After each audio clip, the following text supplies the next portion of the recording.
नमस्कार मंडळी. भात लागवड झाल्यानंतर जवळपास 10-15 दिवसांनी शेतावरती आलो आहे.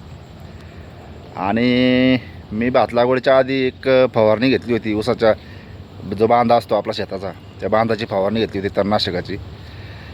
तर त्यावेळेस तणनाशक फवारणी घेतली होती, तर त्याचा परिणाम काय झाला मी तुम्हाला दाखवतो बरं का. हे बघा, हे पाहू शकता, पूर्ण गवत होतं इथं, छोटं छोटं गवत आलं होतं. तर योग्य वेळी मी फवारणी घेतली तर एक गवताची काडी पण नाही, फक्त आपला ऊस आहे, हे पाहू शकता. आणि याने काय होणार आहे आता माहिती आहे का, गवतच नाही आलं त्याच्यामुळं बी पडण्याचा प्रश्न नाही, आणि परत ते बी ऊसात जाण्याचा प्रश्न नाही. त्याच्यामुळं पुढच्या वर्षी ऊस माझा तणविरहित होणार आहे. पाहिलं ना मंडळी, एकही गवताची काडी नाही. तेव्हा छोट्या छोट्या गोष्टींवरती लक्ष ठेवावं लागतो. आता ते छोटं गवत होतं तेव्हाच मी फवारणी केली होती, त्याच्यामुळं आता बांधाला, शेताच्या एकही बांधाला गवत नाही आहे, कोणत्याच बांधाला शेतात गवत नाही राहिलेलं.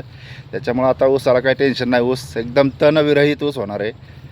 चला, रामकृष्ण हरी. या छोट्या छोट्या गोष्टींवरती थोडंसं लक्ष केंद्रित करत जा शेतकरी बांधवांनो. रामकृष्ण हरी.